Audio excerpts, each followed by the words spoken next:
নমস্কার বন্ধুরা, আমি তাপসী আর তোমরা দেখছো ডিম গার্ডেন। আজকে দেখাবো ঝাউ গাছের রিপোর্টিং তোমরা কিভাবে করবে।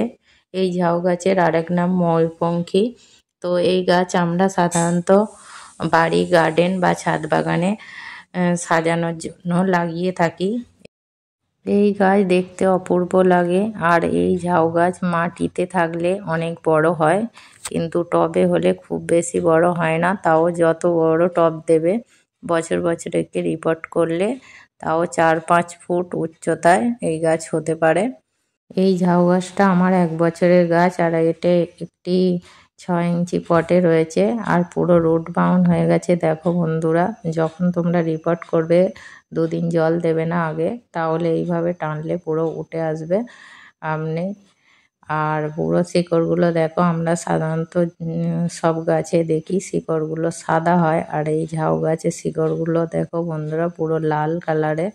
আর এই শিকড়গুলো ওপর থেকে যত সরু শিকড় আছে সব ছেঁটে দেব। ছেঁটে দিয়ে গাছটা একদম ছোট্ট করে আবার নতুন করে পটে বসিয়ে দেব। ওপর থেকে যত আগাছা আছে পরিষ্কার করে দিয়েছি, আর শিকড়টা দেখো বন্ধুরা এতটা আমি ছেঁটে দিয়েছি।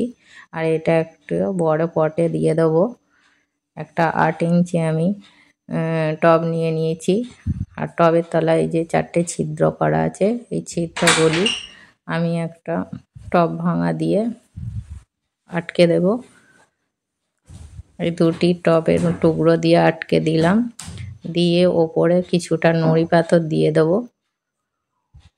আর তোমরা যখন কোনো গাছ টবেতে লাগাবে, তবে এইভাবেই ড্রেনেজ সিস্টেমটা করতে হবে, না হলে জল দাঁড়িয়ে গাছ গোড়া পচে গিয়ে মারা যেতে পারে।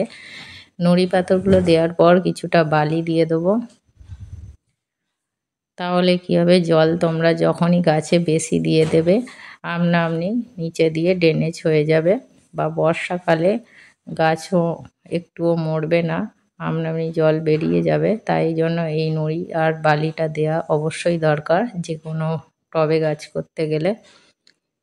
আর প্রথমে দিয়ে দেব কিছু শুকনো গোবর সার, একটু বড় দানার গোবর সারগুলো দিয়ে দিলাম, আর কিছুটা সবজির খোসা তলাতে দিয়ে, আর খানিকটা মাটি আমি তো দিয়ে দেব। মাটিটা আমার তৈরি করা ছিল 70% মাটি, আর 10 ভাগ বালি, 10 ভাগ গোবর সার, আর 1 মুঠো নিমখোল, 1 মুঠো হাড়ের গুঁড়ো, আর 1 মুঠো সর্ষের খোল দিয়ে মাটিটা আমার তৈরি করা ছিল।